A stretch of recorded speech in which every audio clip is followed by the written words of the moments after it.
ሲያዩት ያላማረ ሲበሉት ያቀራል አለ ያገሬ ሰው። እንግዲህ አቤልም እነ ማርታ እንግዲህ አቤልና አብርሃም የሆነ ነገር ተደርጎባቸው ነው እንጂ ልጆቹ እንደዚህ ፍዝዝ ያሉት በሆነ ነገር ነው። ስለዚህ ልጆቹ የፈዘዙበት ነገር አለ። ያን ነገር እንግዲህ ያደረጉት እነ እንትና ናቸው። እነማን? እነ ሩታ። በቃ መከረኛዋ ሩታ አለች። በየደቂቃው በየሰከንዱ ስሟን ያነሱታል ማለት ነው። እንደው ያንሳችሁና ምንም አልላችሁም ሌላ። አሰላሙ አለይኩም ወራህመቱላሂ ወበረካቱ። ሰላም የኔ ወዶች የኔ ወርቆች እንዴት ናችሁ? ሰላም ናችሁ ወይ? አላችሁልኝ ወይ? ሰላማችሁ ብዝት ትርፍ ይበልኝ ባላችሁበት የኔ ወዶች የኔ ወርቆች ማለት ነው። እንግዲህ ተመልሼ መጥቼላችኋለሁ።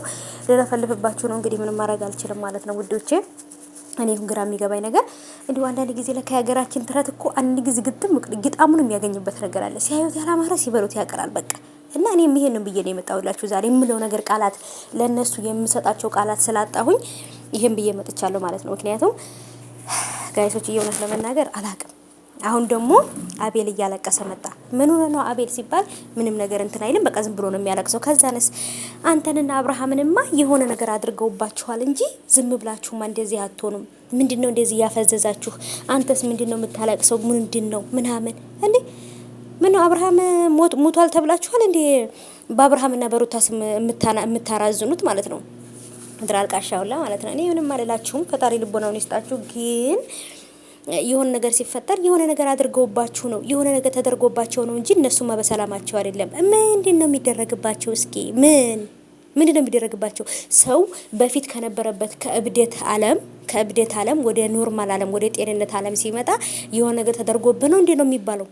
እንኳን እንደውም ተመስገን እንኳንም ልብ ገዛችሁ ነው የሚባለው። እንኳንም ልብ ገዛችሁ፣ እንኳንም ከዛ ከብደቱ ዓለም በሰላም ወደ ኖርማላችሁ ተመለሳችሁ ነው የሚባለው እንጂ እንደዚህ የሆነ ነገር አድርገውባችሁ ነው፣ መድኃኒት አሰርተውባችሁ ነው፣ በዚህ ወጡ በዚህ ገቡ። እውነት ግን አንዱ ለንግግራችሁ እንኳን አይደብራችሁም? የእውነት አሁንም እንግዲህ አብርሃም ነበረ የሆነ ነገር ተደርጎበታል እየተባለ የነበረው። አሁን ደግሞ አቤልም የሆነ ነገር ተደርጎበታል እንጂ አቤል በሰላሙ አይደለም ብለው አልመጡም መሰላችሁ?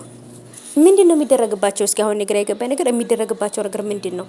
በጣም ጥያቄ የሆነብኝ ነገር ምንድነው የሚደረግባቸው? እነዚህ ሰዎች ራሳቸውን ችለው መኖር አይችሉም ወይ? በሰው ሀሳብ የሚመሩ በሰው እንትን የሚሄዱ ሰዎች ናቸው። ስለዚህ ለዚህ ምንም ነገር ቢሆን ሁሉም ነገር ተደርጎባቸው ነው የሚባለው ማለት ነው። የሆነ ነገር ሰው ከታመመ አይ እነከሌ የሆነ ነገር አድርገውባቸው ነው ይባላል። የሆነ ነገር ሰው ደግሞ ትንሽ ፈዘዝ ካለ እነከሌ የሆነ ነገር አድርገውባቸው ነው ይላሉ ማለት ነው።